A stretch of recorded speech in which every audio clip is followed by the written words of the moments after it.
అంటే మనం చేయాల్సింది ఇంతే. ఆ గోధుమలు వద్దు, ఆ బియ్యం వద్దు, ఆ పాలు వద్దు, ఆ చక్కెర వద్దు, ఆ గుడ్లు వద్దు, ఆ కోళ్ళు వద్దు, ఈ పందులు వద్దు, ఈ మాంసం. ఇవి తింటే రోగాలు వస్తున్నాయని ఇవి చెప్పట్లేదు. అందరికీ తెలుసు ఈ కోళ్ళ నుంచి కోళ్ళ జ్వరం వచ్చిందని. ఒకవైపు మారణహోమం చేస్తున్నాము H1N1 H5N1 అని. పందుల నుంచి వస్తుందని పందుల్ని మారణహోమం చేశాము. మ్యాడ్కౌ డిసీజ్ వచ్చిందని మొత్తం యూరోప్లో ఆవులన్నింటినీ నాశనం చేశాము. భస్మము మంటలు పెట్టారు. అయినా మళ్ళా మాంసం తిండం, మళ్ళీ అక్కడి నుంచే వస్తుందని. Match the following. చిన్న పిల్లాడికి చెప్తే చేస్తాడు. కోళ్ళ జ్వరము, పంది జ్వరము, మ్యాడ్కౌ డిసీజు ఎక్కడి నుంచి వచ్చిందిరా అంటే మ్యాచ్ చేస్తాడు. కానీ మళ్ళా కోళ్ళ పెంపకం అదే రకంగా స్టెరాయిడ్స్ చుచ్చడం, అదే రకంగా యాంటీబయాటిక్స్ వాడుతుండడం వల్ల ఆ ఎముకల మధ్యలు పెరగలేక అందులో వైరస్లు తయారవుతున్నాయని అర్థం చేసుకునేదానికి మీకు జీనియస్ అవసరమా? ఆ మాంసం తింటే రోగం వస్తుందని చెప్పేదానికి పెద్ద పెద్ద డాక్టర్లు కావాలా? ఈ డాక్టర్లు విజ్ఞానులు చెప్పటం లేదు. ఎందుకు? ఈ కంపెనీల కపిముష్టిల్లో ఇరుక్కుపోయారు వీళ్ళందరూ, అంతే, ఇంకేమీ లేదు. ఈ పేపర్లు రాయటం లేదు, ఈ పేపర్లే వాళ్ళవి, వాళ్ళు రాయరు. అనుభవించేది ఎవరు? మీరు కాదు, మీ పిల్లలు. ఎందుకంటే మీకు పుట్టబోయే పిల్లలు బుద్ధిమాంద్యులుగా పుడుతున్నారు 128 మంది. అయ్యో మా పాపడు ఎందుకు ఇలా పుట్టాడు? ఎందుకు ఇలా పుట్టాడంటే నీవు గర్భిణీగా ఉన్నప్పుడు ఈ పాలు తాగావు, ఈ అన్నం తిన్నావు, ఈ కోడిగుడ్లు తిన్నావు, ఈ మాంసం, అందుకు పుట్టుతున్నారు. నిజమైన ఆహారం ఎవరూ తినటం లేదు. నిజమైన ఆహారం అంటే మీ దేహంలోకి, రక్తంలోకి గ్లూకోజ్ను నిదానంగా, సంయమంతో, నియంత్రణతో, సమతులనంగా విడుదల చేసే అద్భుతమైన పదార్థాలే నిజమైన ఆహారం.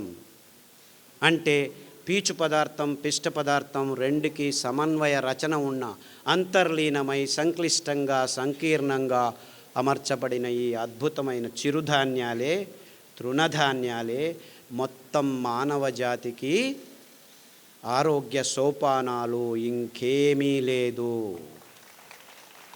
ఇంతే, గుట్టింతే. ఎవడైతే ఈ సత్యాన్ని గమనిస్తాడో, అంటే మీకు అటువైపు నుంచి చెప్పాను, ఇటువైపు నుంచి చెప్తున్నాను, మీకు వేరే దారి లేదు. ఈ గోధుమలు, బియ్యము, చక్కెర పెంచుకోలేము. ఇలాగే చేస్తుంటే చచ్చిపోతాం ఇంకా 15 సంవత్సరాల ముందే. మీరు నిజంగా ఆరోగ్యంగా ఉండాలంటే దీనికి మేము వేల మందికి, లక్షల మందికి ఈ రోగాల్ని నయం చేశాము. Gangrene, cancer, HIV, SLE, pus, ఏమేం పేర్లు పెట్టుకుంటారో పెట్టుకోండి. IBS, క్రాన్స్, లొట్టె, లొస్కు, ఐ డోంట్ కేర్. ఊబకాయం, నో ఇష్యూ. తినండి. ఈ 5 ధాన్యాల్ని తినండి. 2 రోజులు మార్చి తినండి. ఎందుకంటే ఒక్కొక్క ధాన్యంలో ఒక్కొక్క అద్భుతమైన శుద్ధీకరణ గుణాలు ఉన్నాయి. సామెలు తింటే మీ జననాంగాల్ని శుద్ధం చేస్తుంది. అరికలు తింటే మీ ఎముకల మధ్యను శుద్ధం చేస్తుంది. అంటే రక్త సంబంధితమైన అన్ని రోగాలకు రామబాణము అరికలు, జననాంగ సంబంధమైన అన్ని రోగాలకు రామబాణము సామెలు. అండుకొరలు తినండి, మీ వెంట్రుకల నుంచి గోర్ల వరకు అన్నిటినీ శుద్ధం చేసేస్తాయి. ఊదలు తినండి, మీ కొవ్వు అంశాలు అంటే కాలేయము, మూత్రపిండాలు, మెదడు, ఇలా కొవ్వు అంశాలని తయారు చేసే అక్కడున్న అంశాలని నాశనం చేసేస్తాయి. కొర్రలు తినండి, మీ నరనాడుల్ని, శ్వాసకోశాలని అప్పటికి 3 వారాల్లో శుద్ధం చేస్తాయి. ఇంత అద్భుతమైన ధాన్యాలు, ఇంత సరళమైన ధాన్యాలు. ఎందుకంటే 4 వానలు పడితే చాలు ఈ ధాన్యాలు బంజరు భూముల్లో, మెట్ట భూముల్లో అవంతకవే పెరుగుతాయి. పెరగటమే కాదు, అవి పెరిగితే పక్షులు తండోపతండాలుగా, 1/2 ఇంచి 1 ఇంచు ఉండే పక్షులన్నీ వచ్చి వాలి, మీరు అనుకుంటున్నారు అయ్యో మా దిగుబడి తక్కువ అవుతుంది అని.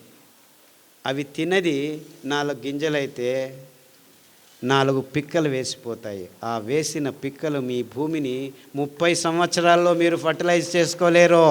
3 రోజుల్లో ఫర్టిలైజ్ చేసి వెళ్ళిపోతుంది. అంటే మీకు ఏమీ అవసరం లేదు. ఈ మెట్ట భూములు, పాడుపడిన భూములు, విషపూరితమైన భూములు ఉంటే జస్ట్ అండుకొర్రలు వేసి వదిలిపెట్టండి. మళ్ళీ అటువైపుకి వెళ్ళకండి. 1 సంవత్సరం తర్వాత వెళ్ళండి. మీరు అందులో వెళ్ళి మళ్ళీ మీ భయంకరమైన చెరుకును పెంచుకునేదానికి ఫర్టిలైజర్ లేకుండా పెంచుకోవచ్చు. అంత అద్భుతంగా, కోర్స్ రాంగ్ ఎగ్జాంపుల్ ఇస్తున్నాను. మీరు చక్కెర చెరుకును పెంచనేకూడదు భూమి మీద. అంటే మీ ఆరోగ్యాన్ని కాపాడడం ఒకవైపు అయితే, బరుడైన బంజరైన మెట్ట భూముల్ని మళ్ళా సారవంతానికి తీసుకొచ్చే ఒకే ఒక్క వైజ్ఞానిక పద్ధతి ఈ అండుకొర్రల్ని పెంచటం. ఎన్నో భూముల్ని మేము మెట్ట భూముల్ని, రాసాయనిక ఎరువులు ఉన్న భూముల్ని ఇలా 6 నెలల్లో బంజరు భూమి నుంచి సారవంతమైన భూములకి కన్వర్ట్ చేయొచ్చు. సారవంతం ఏమిటి? బరడు భూమి అంటే మరలు భూమి, అంటే ఇసుక భూమిని కూడాను మనం మళ్ళా వ్యవసాయానికి వీలైన భూమిగా మార్చుకోవచ్చు. మేము ఈ మైనింగ్ చేసి వదిలిపెట్టేసిన భూముల్లో కూడాను సిరిధాన్యాల్ని అటవీ చైతన్యం వేసి పెంచగలిగాము. అంత సులభంగా పెరుగుతాయి ఇవి. అంటే ఎక్కడైనా ఎప్పుడైనా ఎంత పెద్ద ఇక్కట్టు వచ్చినా కానీ పెంచుకొని తినేదానికి వీలయ్యేది సిరిధాన్యాలు తప్ప ఇంకేదీ లేదు ఈ భూమి మీద. అవి తింటే మీ దేహంలో ఉన్న ఈ భయంకరమైన రోగాలన్నీ 6 నెలల్లో మాయమవుతాయి. ఇంకా ఇంతకంటే మంచి విషయం మీకు ఏం కావాలి?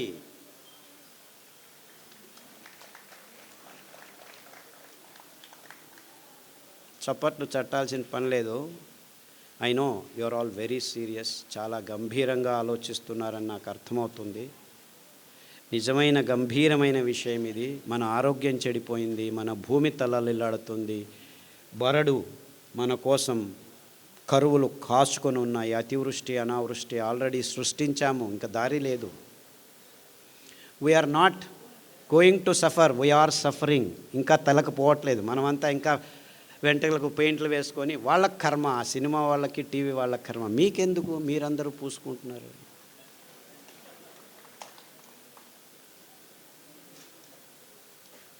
We are suffering. కానీ ఈ రాజకీయ నాయకులు నెక్స్ట్ ఎలక్షన్స్ ఎలా గెలవాలని మాత్రమే కానీ ఈ ప్రాబ్లమ్స్ అన్నీ అర్థం కావు. అర్థమైనా ముందుకు రావు, వాళ్ళ ఫోకస్కు రావు ఇవి. No one is worried about this. అందరూ ఎకనామిక్ మోడల్లో తల ములకలైపోతున్నారు. No more economic models can save the world. It's only ecological models that can save. Sustainable future జనరేషన్స్కి కావాల్సింది ఎకానమీ కాదు, ఎకాలజీ. చెట్లను పెంచండి, తీగలను పెంచండి, వృక్షాలను సంరక్షించండి, వాళ్ళను పూజించండి. Only they can take care of us. చుట్టుముట్టు ప్రకృతి రారాజిస్తుంటే మనం బతకచ్చు, లేకుంటే మన జీవితం దుర్భరం కాదు, నరకంలోకి తోయబడతాం. చస్తే పర్వాలేదు, చావము బతకము.